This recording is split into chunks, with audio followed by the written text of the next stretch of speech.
Hi friends, good morning. आप सभी का हमारे यूट्यूब चैनल में स्वागत है। तो हम लोग पढ़ रहे थे गुलाम वंश के बारे में। गुलाम वंश के से संबंधित हमने कुतुबुद्दीन ऐबक के बारे में पढ़ा और इल्तुतमिश के बारे में पढ़ा। आज हम लोग रजिया सुल्तान के बारे में पढ़ेंगे, लेकिन इससे पहले हम थोड़ा सा रिवीजन करेंगे, है ना। तो चलिए देखते हैं गुलाम वंश के बारे में। गुलाम वंश के बारे में देखते हैं। गुलाम वंश का कार्यक्रम है 1206 से लेके 90 ईस्वी तक। 1206 से लेके 90 ईस्वी तक। अब गुलाम वंश में बहुत सारे शासक हुए, है ना। गुलाम वंश में बहुत सारे शासक हुए, जिनमें से हम कुछ मुख्य के बारे में चर्चा करेंगे। तो हमने पढ़ा सबसे पहले कुतुबुद्दीन ऐबक के बारे में। किसके बारे में पढ़ा? कुतुबुद्दीन ऐबक के बारे में पढ़ा। कुतुबुद्दीन ऐबक के बारे में पढ़ा। इसका कालक्रम रहा 1206 से 1210 ईस्वी तक। इसके बाद जो है इसका पुत्र आराम शाह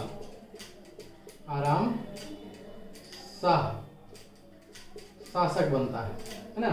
कुतुबुद्दीन ऐबक का पुत्र 1210 ईस्वी में क्या बनता है? शासक। और ये लगभग 10 महीने तक, लगभग 8 या 10 महीने तक शासक बनता रहता है।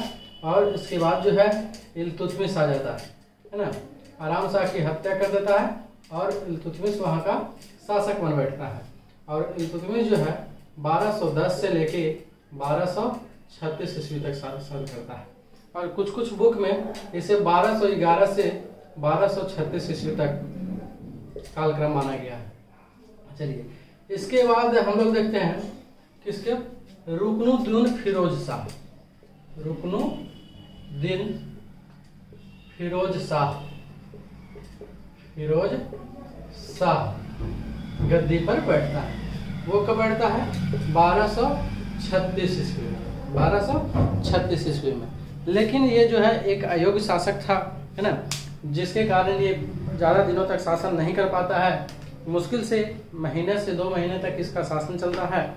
और इसको बाद इसको जो है वहाँ के अमीर तुर्कों ने गद्दी से हटा करके और फिर रजिया सुल्तान को गद्दी पर बैठाता है। किसे बैठाता है? रजिया सुल्तान को। तो यानी कि इल्तुतमिश के बाद, है ना, एक महत्वपूर्ण शासका बनने वाली कौन थी? रजिया सुल्तान थी। रजिया सुल्तान का कालक्रम रहा 1236 से लेके 1240 ईस्वी तक। 1236 से लेके 1240 ईस्वी तक। अब हम लोग मुख्य रूप से पढ़ेंगे अभी रजिया सुल्तान के बारे में। किसके बारे में पढ़ेंगे? रजिया सुल्तान के बारे में। तो चलिए रजिया सुल्तान के बारे में देखते हैं। रजिया सुल्तान जैसे ही गद्दी पर बैठती है तो प्रशासन को पुनर्गठन करती है ना। वो जो प्रशासन का गठन किया था इल्तुतमिश ने, उस प्रशासन को इन्होंने पुनर्गठन किया। साथ ही साथ जो है रजिया सुल्तान जो है मर्दों की तरह कोट और टोपी पहनकर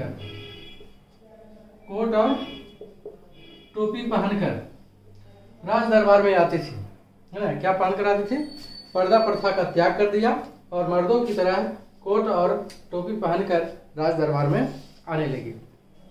इनके इन बिहेव के कारण जो है अमीर तुर्क जो है नाखुश हो गया। क्या हो गया? नाखुश हो गया, यानी नाराज हो गया। साथ ही साथ इन्होंने एक गैर तुर्क को अमीर ए आखुर के पद पर प्रोन्नत कर दिया। किस पद पर प्रोन्नत कर दिया? अमीर ए आखुर पद पर।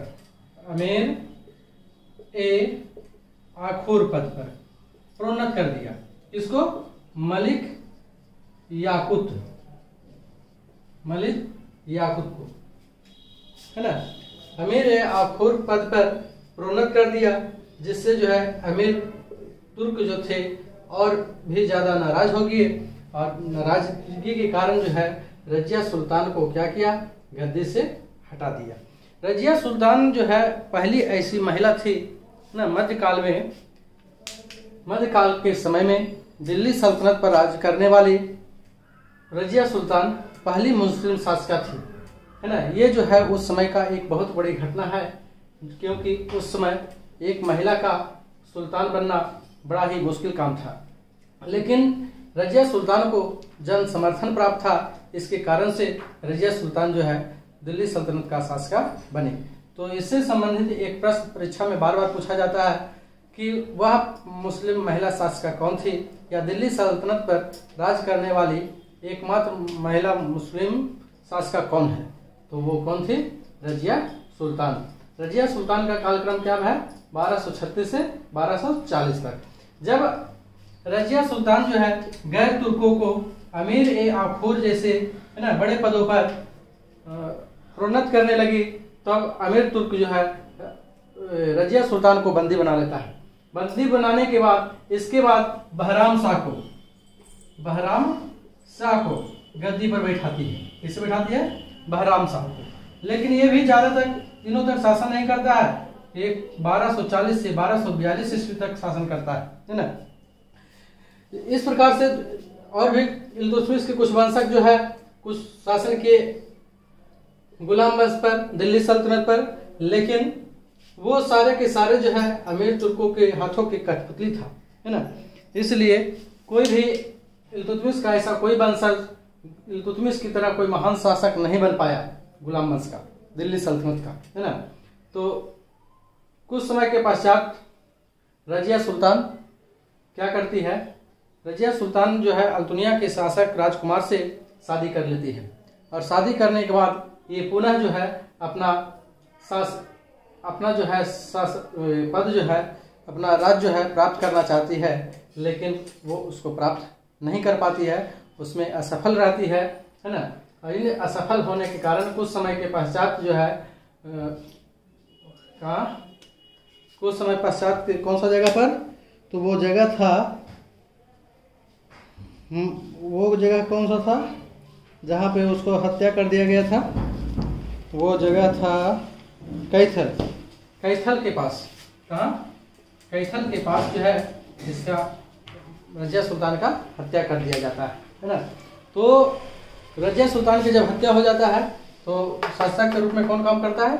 बहराम शाह, 1240 से लेके 1242 ईस्वी तक, है ना। चलिए, तो आज के वीडियो में इतना ही। अगले वीडियो में हम लोग पढ़ेंगे बलबन के बारे में। तो अगर आप लोग को वीडियो पसंद आया हो तो लाइक करें, चैनल को सब्सक्राइब करें और शेयर करें।